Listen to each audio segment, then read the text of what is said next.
Seja bem-vindo ao nosso canal. Hoje damos início a uma nova série de vídeos, na qual vamos abordar os acontecimentos atuais do nosso país e do mundo à luz da Palavra de Deus. Nosso propósito é edificar a fé e fortalecer o conhecimento daqueles que desejam se aprofundar mais em Deus e em Sua Palavra. Contamos com o seu apoio e participação nessa jornada. Analisando o contexto. O empobrecimento de um povo é uma das estratégias de dominação do maligno sobre uma nação. Quando uma nação é conduzida por um líder guiado por forças malignas, todo o povo sofre as consequências.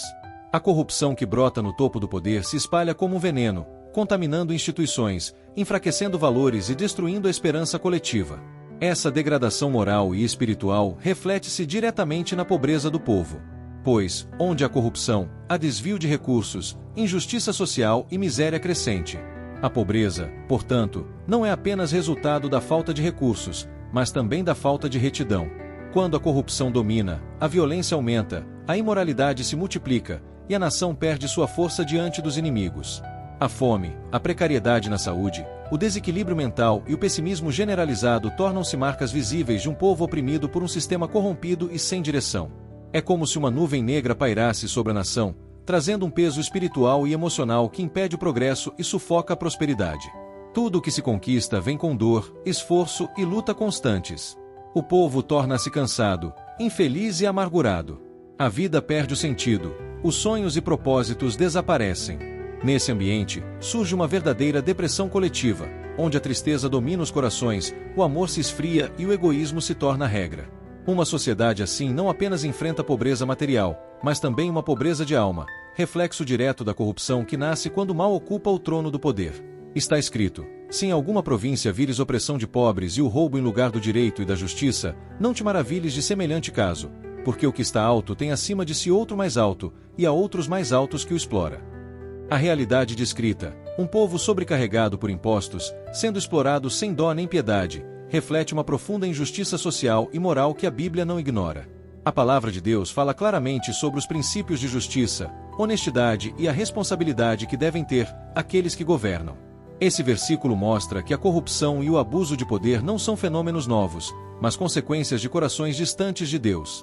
Quando os governantes se esquecem de servir ao povo e passam a servir a si mesmos, toda a nação sofre.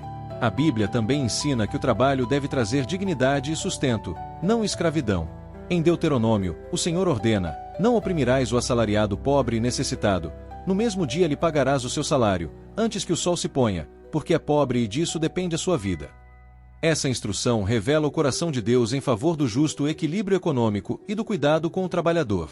Quando o povo é oprimido por cargas que não pode suportar, como tributos abusivos e ausência de retorno em saúde, educação e segurança, a sociedade se desequilibra e a injustiça se estabelece. Essa realidade reflete uma ação nefasta das trevas, que impõe a escravidão moderna, a miséria e o sofrimento.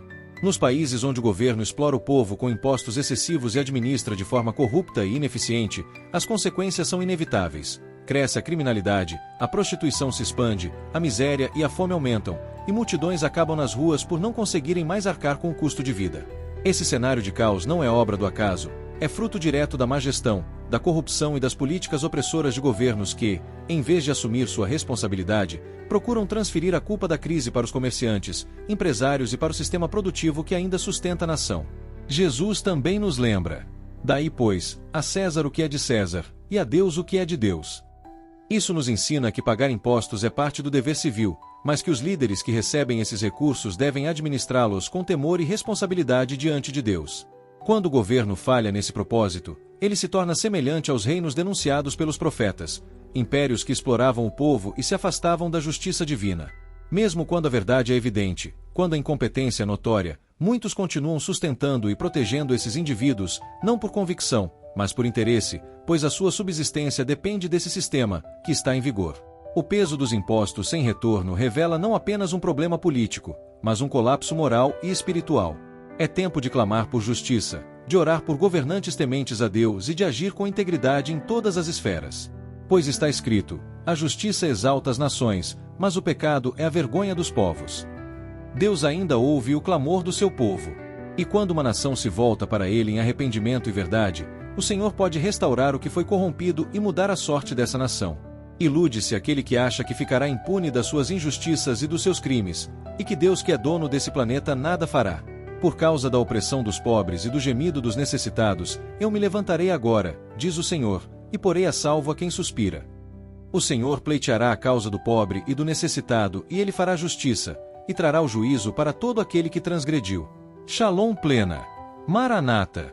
Vem, Senhor Jesus. Você que é cristão já se questionou se suas prioridades refletem a missão de divulgar a palavra de Deus? Pergunte-se: o que posso fazer para ser luz neste mundo? A resposta é clara. Apoie ativamente os que divulgam o Evangelho. Inscreva-se neste canal e ajude a alcançar mais corações sedentos.